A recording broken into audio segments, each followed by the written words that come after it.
আজকে আপনাদের জন্য অনেক সুন্দর একটা লাভ স্টোরি নিয়ে হাজির হয়েছি। এই মুভিটিতে আপনারা দেখতে পারবেন একজন ইঞ্জিনিয়ারিং স্টুডেন্ট শারীরিকভাবে অসুস্থ হয়ে একটা মেয়ের প্রেমে পড়ে। এক পর্যায়ে তাদের মধ্যে অনেক সুন্দর একটা সম্পর্ক গড়ে উঠলেও তাদের মধ্যে পারিবারিক বিষয় নিয়ে একটা ঝামেলা হয়। তবুও তারা সব ভুল বোঝাবুঝি কাটিয়ে এক হতে পারবে কিনা তাই নিয়ে আজকের গল্পটা। তাহলে আর দেরি না করে চলুন আজকের গল্পটা শুরু করা যাক। গল্পের শুরুতে আমরা গল্পের নায়িকা হেজিনকে দেখতে পাই।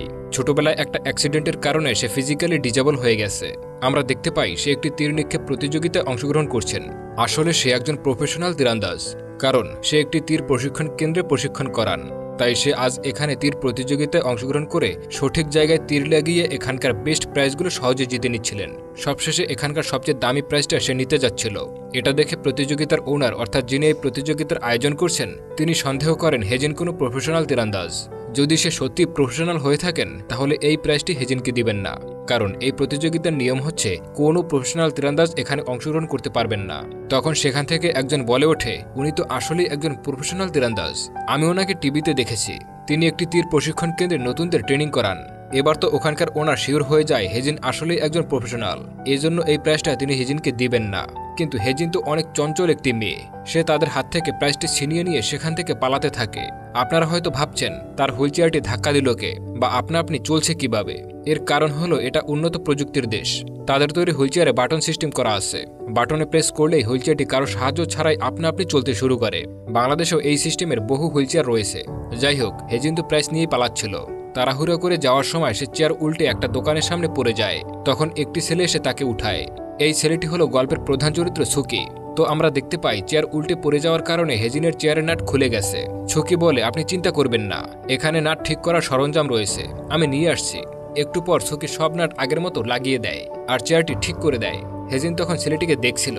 কাজ শেষ হয়ে যাওয়ার পর হেজিন তার নাম জিজ্ঞাসা করে। সুকি নিজের নাম বলে। হেজিন তখন বলে, এই কাজের জন্য আপনাকে কত টাকা দিতে হবে? সুকি বলে, আপনাকে এর জন্য কোনো টাকা দিতে হবে না, আপনি চাইলে যেতে পারেন। হেজিন কিছু সময় ভেবে বলে, আপনি কি আজকে লাঞ্চ করেছেন? সুকি বলে, জি না। কেন জিজ্ঞাসা করছেন? হেজিন বলে, আমার কারো কাছে ঋণী থাকতে ভালো লাগে না। আমি কি আপনাকে আজকে দুপুরের খাবারটা খাওয়াতে পারি? আপনি কি আমার সাথে একটা রেস্টুরেন্টে যেতে পারবেন? সুকি অবাক হয়। সে তার উপকার করছে বলে সেও উপকার করতে চাইছে। এমন মানুষ আজকাল খুব কমই দেখা যায়। হেজিন বলে, আপনি কি ভালো কোনো রেস্টুরেন্ট সম্পর্কে জানেন? পরের সিনে আমরা দেখি সুকি আর হেজিন একটা রেস্টুরেন্টে যাওয়ার জন্য বের হয়েছে। রেস্টুরেন্টে যেতে হলে এই লম্বা সিঁড়িটি পার হয়ে যেতে হবে। হেজিন বলে, এত বড় সিঁড়ি পার হয়ে যেতে পারবো না। তাই সে জিজ্ঞাসা করে, ওখানে যাওয়ার জন্য আর কোনো রাস্তা নেই? সুকি বলে, না নেই, তবে আপনি চাইলে আমি আপনাকে হেল্প করতে পারি। এরপর আমরা দেখি সুকি হেজিনকে পিঠে করে নিয়ে রেস্টুরেন্টে যাচ্ছে। এরপর রেস্টুরেন্টে পৌঁছে তারা খাবার অর্ডার দেয় আর এই রেস্টুরেন্টের খাবার হেজিনের খুব পছন্দ হয়।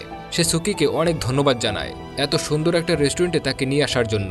হেজিন বলে, এই খাবারটি খেতে অনেক মজাদার, আরও দুটি খেতে পারলে আমার ভালো লাগতো, কিন্তু আমার কাছে এর চেয়ে বেশি টাকা নেই। তখন রেস্টুরেন্টের ওনার ওই খাবারের আরও দুটি পিস নিয়ে আসে। বলে, তেল বেশি হয়ে গিয়েছিল তাই দুটি বেশি বেজেছি, এই দুটি বোনাস, এনজয় করুন। তখনই তার মেয়ে বলে, বাবা তেল তো বেশি হয়নি, তুমি ওনাদের মিথ্যা কথা কেন বলছো? তখনই রেস্টুরেন্টের ওনার সেখান থেকে চলে যায়। হেজিন আর সুকি বুঝতেই পারে এই রেস্টুরেন্টের মালিক অনেক ভালো লোক। তারপর তারা খাওয়া শেষ করে যখন রেস্টুরেন্ট থেকে বের হচ্ছিল তখন তারা দেখতে পায় তারা যে হুইল চেয়ারটি বাইরে রেখে গিয়েছিল সেটি চুরি হয়ে গেছে। সুকি আশেপাশে খুঁজতে থাকে কিন্তু কোথাও খুঁজে পায় না। হেজিনের তো বাড়ি ফিরতেই হবে, তাই সে তার ছোট বোনকে কল করে গাড়ি নিয়ে আসতে বলে। কিছুক্ষণ পর হেজিনের ছোট বোন তাকে বাড়িতে নিয়ে যাওয়ার জন্য একটা গাড়ি নিয়ে আসে। যাওয়ার সময় সুকি হেজিনের বোনকে কথা দেয় সে হেজিনকে নতুন হুইল চেয়ার এনে দেবে, কারণ সে যদি হুইল চেয়ারটি এখানে এভাবে না রেখে যেত তাহলে এটি চুরি হতো না। তাই সে তাদের কাছ থেকে এক সপ্তাহ সময় নেয় এবং এক সপ্তাহ পর হেজিনকে কোথায় পাওয়া যাবে সেটাও সে জেনে নেয়। হেজিন তার বোনের সাথে চলে যায়। এদিকে সুকি বাড়ি এসে হুইল চেয়ারটা নিয়ে ভাবতেছিল, কারণ সে যে হুইল চেয়ারটি হারিয়েছিল তার দাম প্রায় $2000 মতো, কিন্তু একজন স্টুডেন্টের কাছে এত টাকা আসবে কোথা থেকে? এটা নিয়ে সে বসে বসে ভাবছিল। এবার আপনাদের সাথে সুকির বন্ধুর পরিচয় করিয়ে দিচ্ছি, কারণ এই গল্পের আরও একটা গুরুত্বপূর্ণ চরিত্র এই লোক। এই ছেলেটির নাম হচ্ছে চ্যাং, সেও সুকির মতো ইঞ্জিনিয়ারিং স্টুডেন্ট। আর এই ছেলেটির নাম হচ্ছে ওয়াং, সে অনেক ফানি একটা চরিত্র। কিছুক্ষণ পরে এখানে মিন নামের আরও একটা মেয়ে আসে। সে সুকির বন্ধু চ্যাংকে পছন্দ করে, কিন্তু চ্যাং তাকে মোটেও পছন্দ করে না। তাই এখান থেকে বেরিয়ে পড়ছিল, কিন্তু সে ধরা পড়ে যায় আর তার সাথে ঘুরতে যাওয়ার জন্য চ্যাংকে সে কনভিন্স করে ফেলে। এদিকে সুকি চিন্তিত হয়ে বসছিল, কারণ মাত্র এক সপ্তাহের মধ্যে তাকে $2000 জোগাতে হবে। তখন তার ফানি বন্ধু ওয়াং বলে, শোনো, আমরা ইঞ্জিনিয়ারিং এর স্টুডেন্ট, আমরা চাইলেই সব বানাতে পারি, শুধুমাত্র গার্লফ্রেন্ড ছাড়া। ওয়াং এর এই আইডিয়াটা সুকির অনেক পছন্দ হয়। সে হুইল চেয়ার বানানোর জন্য যাবতীয় জিনিসপত্র কিনে আনে, নিজেই বানাতে শুরু করে একটি হুইল চেয়ার। এদিকে হেজিনের বাবা মিস্টার কিমকে দেখানো হয় তার সম্পর্কে একটু ধারণা দিচ্ছি। তার আশেপাশে যত মানুষ আছে তাদেরকে উল্টোপাল্টা বোঝানোই হলো তার আসল কাজ। এর জন্য তার স্ত্রী অর্থাৎ হেজিনের মা তার থেকে আলাদা থাকেন। তার উল্টোপাল্টা কথার কারণে তাদের মধ্যে প্রায় ঝগড়া হতো। আর হেজিনের বাবার কারণেই ছোটবেলায় হেজিনের অ্যাক্সিডেন্ট হয়েছিল। আর তিনি এখন অনেক রেগে আছেন, কারণ একটি অচেনা ছেলের কারণে তার মেয়ের দামি হুইলচেয়ারটি হারিয়ে গিয়েছে। সে বলে, আজকে ছেলেটি তোমার হুইলচেয়ার গায়েব করেছে, কাল হয়তো তোমাকেও কিডন্যাপ করে ফেলবে আর আমার কাছে মুক্তিপণ চাইবে।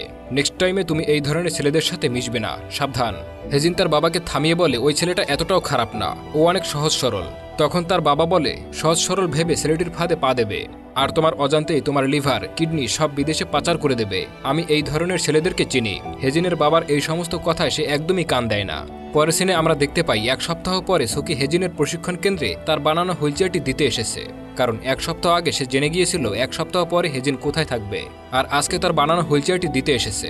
হেজিনের হুইলচেয়ারটি অনেক পছন্দ হয় আর এই চেয়ারটি আগের চেয়ারটির থেকে অনেক মডিফাইড। রাতে বাড়ি ফিরতে হেজিনের যাতে অসুবিধা না হয় সেজন্য সুকি হেজিনের চেয়ারটিতে লাইট লাগিয়ে দিয়েছে। এরপর হেজিন তার সাথে চলে আসে। আমরা দেখতে পাই হেজিন, সুকি ও তার বন্ধুরা একসাথে ড্রিঙ্কস করছে। সুকি এর আগে কখনো ড্রিঙ্কস করেনি, তার এই প্রথমবার। কথায় কথায় সুকি জানায় আগামীকাল তার ফ্রেন্ডদের মধ্যে একটি তীর প্রতিযোগিতা হবে, হেজিনকেও সেখানে আসতে হবে। হেজিন রাজি হয়। আজ সুকি লাইফে প্রথমবার ড্রিঙ্কস করার জন্য তার অবস্থা খুব খারাপ হয়ে গিয়েছিল।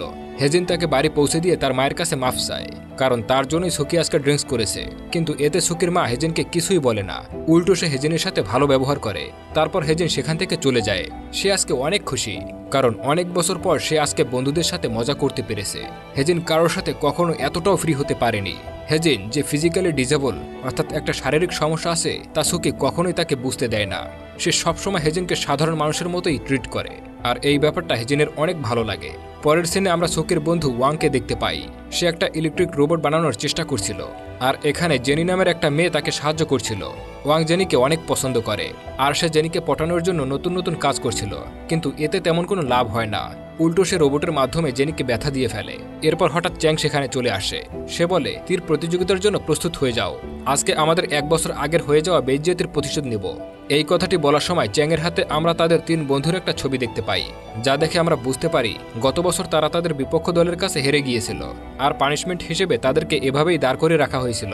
এই জন্যই চ্যাং বলছে আমাদের আগে ঘটে যাওয়া বেইজ্জতির প্রতিশোধ নিব। এরপর তারা প্রতিযোগিতার জন্য প্রস্তুতি শুরু করে। আজকে তাদের দলে মোট 6 জন সদস্য আছে। তারা হলো চ্যাং ও তার গার্লফ্রেন্ড মিন, ওয়াং আর জেনি এবং সুকি আর হেজিন। সুকি হেজিনকে তার প্রতিযোগিতায় ইনভাইট করেছিল আর হেজিন চলেও এসেছে। দেখা যায় আজকে ওদের টিমের বাকি 5 জনকে লাগে না। হেজিন একাই তীর মেরে প্রতিপক্ষ দলের সবাইকে কাট করে ফেলে। হেজিন তার দলের কারোর গায়ে একটা তীর লাগাতে দেয় না। আসলে এই তীরগুলো হলো খেলনা তীর। এই তীর যার গায়ে লাগবে তার গায়ে পিঙ্ক কালারের একটা দাগ হবে আর সে আউট হয়ে যাবে। হেজিন একাই সবাইকে আউট করে দেয়, কারণ সে তো এই বিষয়ে আগে থেকেই মাস্টার। আর আজকে সবাই হেজিনের জন্য প্রতিযোগিতায় জিতে যায়। এরপর তাদের জয়টাকে সেলিব্রেট করতে সবাই একটা মাউন্টেনে যায়। এখানে আকাশে অনেক তারা উঠেছিল। তারাগুলোর নিচে হেজিন আর সুকি গল্প করছিল। সুকি হেজিনকে ধন্যবাদ জানাচ্ছিল তার প্রতিযোগিতায় অংশগ্রহণ করার জন্য। আর হেজিন বলে, তোমাদের সাথে সময় কাটাতে পেরে আমার অনেক ভালো লেগেছে। এভাবেই তারা একে অপরের দিকে তাকিয়ে গল্প করছিল আর দূর থেকে তাদের বন্ধুরা তাদেরকে দেখে ভাবছিল তারা একে অপরকে কিস করছে। আসলে তেমন কিছুই ছিল না। কিছুক্ষণ পর মিন এখানে এসে তাদেরকে ডিনারের জন্য নিয়ে যায়। সবাই অনেক মজা করে একসাথে ডিনার করে। এরপর থেকে হেজিন আর সুকি একসাথে অনেক ভালো ভালো সময় কাটাতে থাকে। আস্তে আস্তে তাদের বন্ধুত্বটা গভীর হতে শুরু করে। আমাদের সমাজের সবাই বলে ছেলে এবং মেয়ে কখনোই বন্ধু হতে পারে না, কোনো না কোনো সময় তারা একে অপরের প্রেমে পড়ে যায়। হেজিন আর সুকির একে অপরের প্রতি এই আকর্ষণ কি শুধুই বন্ধুত্ব ছিল নাকি অন্য কিছু, নাকি তারা একে অপরের প্রেমে পড়েছিল? দেখতে থাকুন। পরের সিনে আমরা দেখতে পাই হেজিনের বোন তার বাবাকে বলছে পড়াশোনা করার জন্য সে বিদেশে যেতে চায়, কিন্তু তার বাবা বলে তুমি এখনই পড়াশোনার জন্য বিদেশে যেতে পারবে না। তুমি চলে গেলে হেজিনের দেখাশোনা কে করবে? আগে হেজিনের বিয়েটা হয়ে যাক, তারপর তুমি বিদেশে যেও। তখন সেখানে হেজিন চলে আসে। তখন তার বাবা হেজিনকে বলে, আমি তোমার জন্য ভালো একটা ছেলে দেখেছি, কালকে তুমি তাদের সাথে দেখা করতে যেও। আর হ্যাঁ, তীর প্রতিযোগিতা ছেড়ে বাড়ির কাজ শিখো, যাতে কাজে আসবে। এসব শুনে হেজিনের অনেক খারাপ লাগে। সে বলে, আমি হাঁটতে না পারার কারণে সেই ছেলে যদি আমাকে বিয়ের পর ছেড়ে দেয় তখন কি হবে? এখন যদি আমি তীর প্রশিক্ষণ কেন্দ্রে ট্রেনিং করাই তাহলে আমি কিছুটা হলেও চলতে পারবো, আর আপনি আমাকে সেই কাজটি বাদ দিতে বলছেন। আপনি কি কখনো আমার বিষয়টা ভেবেছেন, নাকি আমাকে বিয়ে দিয়ে ঘাড় থেকে নামাতে পারলেই বাঁচেন? এসব কথা বলে সে সেখান থেকে চলে যায়। এরপর হেজিন তার আবেগ কন্ট্রোল করে সুকির সাথে দেখা করতে আসে। সুকি তার সাথে গল্প করতে চায়, কিন্তু হেজিনের মন ভালো ছিল না, এজন্য সে সেখান থেকেও চলে যায়। এরপর আমাদের সুকির বন্ধু চ্যাং ও মিনকে দেখানো হয়। তারা একসাথে ঘুরতে বেরিয়েছিল। মিন চ্যাংকে আগে থেকেই পছন্দ করে, কিন্তু চ্যাং তাকে সবসময় ইগনোর করে। তখন তাদের সামনে তাদের কলেজের এক বন্ধু চলে আসে। সে মিনকে বলে, আমি তোমাকে অনেক আগে থেকেই পছন্দ করি, আর তুমি এই ফালতু ছেলেটার পেছনে কেন পড়ে আছো?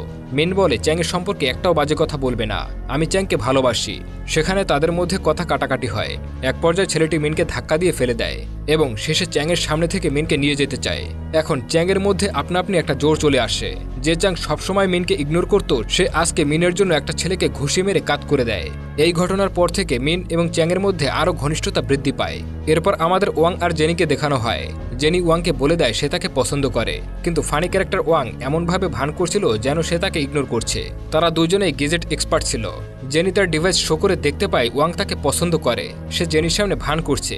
এসব জানার পর ওয়াং টাস্কি খেয়ে যায়, কারণ মেশিন কখনো মিথ্যা বলে না। আর মিন ও চ্যাংয়ের মতো তারাও এক হয়ে যায়। এরপর হেজিন তার মায়ের সাথে দেখা করতে যায়। আগেই বলেছিলাম হেজিনের মা এবং বাবা আলাদা থাকে, কারণ হেজিনের বাবার অভ্যাসটাই হলো সবকিছুতে বাহাত ঢোকানো। এজন্য প্রায় তাদের মধ্যে কথা কাটাকাটি হতো, এমনকি ঝগড়া মারামারিও হতো। এক পর্যায়ে তারা ডিভোর্স নিয়েছে, তাই এখন তারা আলাদা থাকে। হেজিন মাঝে মাঝে তার মায়ের সাথে দেখা করতে আসে। হেজিন তার মাকে জানায় এক সপ্তাহ পর তাকে একটা তীর প্রতিযোগিতায় অংশগ্রহণ করতে হবে। তার মা বলে, তোমার যা ভালো মনে হয় তুমি তাই করো, নিজের পায়ে দাঁড়ানোর চেষ্টা করো। এরপর সেখান থেকে হেজিন তীর প্রতিযোগিতার জন্য যাচ্ছিল। রাস্তায় সুকির সাথে দেখা হয়। সে সুকিকে বলে ড্রাইভ করার জন্য, কিন্তু কেন যেন কিছু একটা বাহানা করে সুকি সেখান থেকে চলে যায়। এই ব্যাপারটা হেজিনের কাছে অদ্ভুত লাগে। কেন সুকি এক্সকিউজ দিয়ে পালিয়ে গেল, সেটা আপনারা কিছুক্ষণের মধ্যেই জানতে পারবেন। এই ব্যাপারটা এখন আর না বলি। রাস্তায় যাওয়ার সময় হেজিনের হঠাৎ করেই মনে পড়ে সুকির বন্ধুরা তাকে একবার বলেছিল সুকির বন্ধ জায়গায় যেতে ভয় লাগে, কিন্তু কেন লাগে তা সে জানে না। এদিকে সুকি তার বন্ধুদের কাছে এসে ড্রাইভিং শেখানোর জন্য বলে, আর এগুলো সে হেজিনের জন্যই করছিল, যাতে করে সে তার ভয়টা কাটিয়ে আরও হেজিনের কাছে যেতে পারে। এরপর মিন যখন তাকে ড্রাইভিং শেখাচ্ছিল, তখন সুকি গাড়ির মধ্যেই অক্সিজেন মাস্ক পরেছিল, যাতে গাড়ির মধ্যে তার দম বন্ধ হয়ে না আসে। এরপর সে গাড়ি চালানো শিখে হেজিন যেখানে প্র্যাকটিস করছিল সেখানে চলে আসে। সুকিকে গাড়ি চালাতে দেখে হেজিনের অনেক ভালো লাগে। এরপর তারা একসাথে গাড়িতে করে বাড়ি যাচ্ছিল। রাস্তায় সুকি অনেক ভালো ড্রাইভিং করছিল। যেতে যেতে গাড়িতে হেজিন সুকিকে বলে, কেউ কোনো ফিজিক্যাল ডিজেবল মানুষের সাথে যখন থাকে তখন কখনো না কখনো জিজ্ঞাসা করে এটা কি করে হলো বা কেন হলো, কিন্তু তুমি এটা কখনোই করোনি কেন? সুকি বলে, যখন কেউ ফিজিক্যাল ডিজেবল হয় তখন সে এমনিতেই ভেতর থেকে ভেঙে পড়ে, আর যখন কেউ তাকে এই বিষয়টা জিজ্ঞাসা করে বা বুঝায় সে ফিজিক্যালি ভাবে এমনিতেও ডিজেবল, তখন মানসিকভাবেও কিছুটা ভেঙে পড়ে। আর আমি তোমাকে তা কখনোই বুঝাতে চাইনি, আর তাতে কোনো লাভও হবে না, আরও তুমি উল্টো মানসিকভাবে ভেঙে পড়বে। আর একটা কথা সত্যি হলো, আমি তোমাকে পছন্দ করি। তুমি মানসিকভাবে ভেঙে পড়ো বা কষ্ট পাও এমন কোনো কথা আমি তোমাকে বলতে চাই না। সুকির মধ্যে এসব কথা শুনে তার প্রতি সম্মান আরও বেড়ে যায়। তখনই হঠাৎ তাদের হাসি খুশির মধ্যে একটা অ্যাক্সিডেন্ট হয়ে যায়। এরপর আমাদের অনেক বছর পরের একটা সিন দেখানো হয়। অনেক বছর আগে যখন সে ছোট ছিল তখন সে লেখাপড়ায় ভালো ছিল। একদিন সে হোমওয়ার্ক না করায় তার রাগী টিচার তাকে একটা ঘরে বন্দি করে রাখে। ওই ঘরের মধ্যে সে এমনিতেই ভয় পাচ্ছিল। বাইরে থেকে তার বন্ধুরা তাকে আরও ভয় দেখাচ্ছিল। ভয়ে তার দম বন্ধ হয়ে আসছিল। ছোটবেলা থেকেই ওই ভয়টা তার মনের ভিতরে গেঁথে গিয়েছিল। সায়েন্স বলে, খুব ছোটবেলায় কোনো ঘটনা মাথার মধ্যে গেঁথে গেলে একবার সেটা আর সহজে ভোলা যায় না। ছোটবেলায় ওই বদ্ধ ঘরের ব্যাপারটা তার মাথার ভিতরে ঢুকে গেছে, যার জন্য সে এত বছর চেষ্টা করেও বের হতে পারেনি। অ্যাক্সিডেন্টের পর হেজিন তাকে কোনো মতে হাসপাতালে নিয়ে আসে। সেখানে সুকির মা আসে। সে হেজিনকে বলে, তোমার জন্য আমার ছেলে একদিন ড্রিঙ্কস করেছে, আজকে অ্যাক্সিডেন্ট করেছে, কি পেয়েছো তুমি? এরপর থেকে আমার ছেলে থেকে দূরে থাকবে। তখন সেখানে হেজিনের বাবা আসে। সে বলে, আমার সাথে চলো, নেক্সট টাইমে এসব ফালতু ছেলের সাথে মিশবে না। যে ছেলে নিজের খেয়াল রাখতে পারে না সে ছেলে তোমার খেয়াল রাখবে কি করে? হেজিনের বাবার এসব কথায় সে তেমন একটা গুরুত্ব দিচ্ছিল না, কারণ সে তার বাবার নেচার জানে। কিন্তু এসব কথাগুলো সুকি দূর থেকে দাঁড়িয়ে শুনছিল। সে হেজিনকে বলে, নেক্সট টাইম আমার সাথে দেখা করতে আসবে না প্লিজ, আমি তোমার থেকে দূরে সরে যেতে চাই। এখানে একটা ভুল বোঝাবুঝি হয়। হেজিন ভাবে তার মা হয়তো তাকে এসব বলতে বলেছে, কারণ সে চায় হেজিন যাতে সুকির থেকে দূরে থাকুক। কিন্তু সুকি হেজিনের বাবার কথায় অনেক অপমান বোধ করেছে, তাই সে কষ্ট পেয়ে কথাগুলো বলেছে। আর হেজিন ভাবছে সুকি তার মায়ের কথায় তাকে ছেড়ে দিচ্ছে। হেজিন বলে, ঠিক আছে, তুমি যদি এটাই চাও তাহলে এরপর থেকে আমি তোমার সাথে আর দেখা করব না। এভাবেই হেজিন আর সুকি একে অপরের থেকে আলাদা হয়ে যায়। পরের সিনে আমরা দেখি হেজিন তার প্র্যাকটিসের জায়গায় চলে আসছিল। সেখানে সে সুকির কথা ভেবে কাঁদছিল। সুকিকে অনেক মিস করছিল, কারণ সেও সুকিকে ভালোবেসে ফেলেছে, আর সে ভাবছে সুকি তাকে ছেড়ে দিয়েছে। এদিকে সুকিকে দেখানো হয় সে মন খারাপ করে শুয়ে আছে। সেও হেজিনকে অনেক মিস করছে। এদিকে তীর প্রতিযোগিতার দিন চলে এসেছে। হেজিনের প্রতিযোগিতায় যাওয়ার জন্য সুকির বন্ধুরা তাকে ডাকতে এসেছে। সুকি সেখানে যেতে চায় না। তার বন্ধুরা বলে, তুমি যদি আজকে সেখানে না যাও তাহলে তুমি হেজিনকে হারিয়ে ফেলবে, আর কখনোই তার আর তোমার মিল হওয়ার সুযোগ থাকবে না। এই কথা শুনে সুকি অনেক ভয় পেয়ে যায়, কারণ সে উপর থেকে হেজিনকে ভুলতে চাইলেও মন থেকে সে অনেক ভালোবাসে, সে তাকে হারাতে চায় না। এজন্য সে তাড়াতাড়ি বের হয়ে হেজিনের প্রতিযোগিতায় যেতে শুরু করে। এদিকে হেজিনকে দেখানো হয় সে আজকে ভালো তীর মারতে পারছে না। আসলে সেদিনের পর থেকে সুকি তার থেকে দূরে সরে যাওয়ার জন্য অনেক ডিপ্রেসড ছিল, তাই কোনো কাজেই সে মন দিতে পারছিল না। তখনই সেখানে সুকি চলে আসে। সে বলে, আমি কখনোই তোমার থেকে দূরে সরতে পারবো না। যাই হোক, যা কিছুই হয়ে যাক, আমি তোমাকে হারাতে পারবো না। আমি অনেক চেষ্টা করেও তোমাকে ভুলতে পারিনি। আমি তোমাকে অনেক ভালোবাসি হেজিন। নিজের সেরাটা দিয়ে চেষ্টা করো, তোমাকে অবশ্যই জিততে হবে। আসলে নিজের কাছের মানুষের সাপোর্টটা অনেক বেশি জরুরি। প্রিয় মানুষের সাপোর্ট ছাড়া কেউ সামনের দিক এগোতে পারে না। এরপর হেজিন তার সবকিছু দিয়ে চেষ্টা করে এবং প্রতিটা তীর একদম সঠিক নিশানায় গিয়ে লাগে, আর শেষ পর্যন্ত সে 100 জন প্রতিযোগিতার মধ্যে প্রথম হয়। হেজিন প্রতিযোগিতায় জেতার জন্য সবাই কংগ্রাচুলেশন জানাচ্ছিল। হেজিনের বাবা এবং ছোট বোনও সেখানে আসছিল। হেজিনকে জিততে দেখে তারাও অনেক খুশি হয়। হেজিনের বাবা তার মেয়েকে নিয়ে আজ গর্ববোধ করেন। এরপর হেজিনের ছোট বোন পড়াশোনার জন্য বিদেশে চলে যায়। হেজিনের বাবা বুঝতে পারে হেজিনের জন্য উপযুক্ত ছেলে হচ্ছে সুকি, তাই সে খুশি মনে হেজিনকে তার সাথে যেতে বলে। এরপর আমরা দেখতে পাই সুকি ও তার বন্ধুরা তাদের গার্লফ্রেন্ডকে পিঠে করে নিয়ে রেস্টুরেন্টে যাচ্ছে, যে রেস্টুরেন্টকে আপনারা মুভির শুরুতে দেখেছিলেন। তারা 6 জন অনেক খুশি, আর এই সুন্দর মুহূর্তটা উপভোগ করতে তারা তাদের পছন্দের রেস্টুরেন্টে যাচ্ছে। আর এখানেই আজকের গল্পটা শেষ হয়ে যায়। তবে এটা একটা সাধারণ গল্প হলেও গল্পটিতে অসাধারণ দুটি মেসেজ রয়েছে। প্রথমত, মুভির নায়কের যে মানসিকতা তা কিন্তু অসাধারণ। নায়িকার একটি সমস্যা আছে জেনেও সে তাকে তা কখনো অনুভব করতে দেয়নি। আমরা ইচ্ছাকৃতভাবে বা অনিচ্ছাকৃতভাবে হলেও কোনো ফিজিক্যাল ডিজেবল মানুষকে তার ত্রুটির কথা মনে করিয়ে ফেলি, যদিও এতে কোনো লাভ বা ক্ষতি নেই।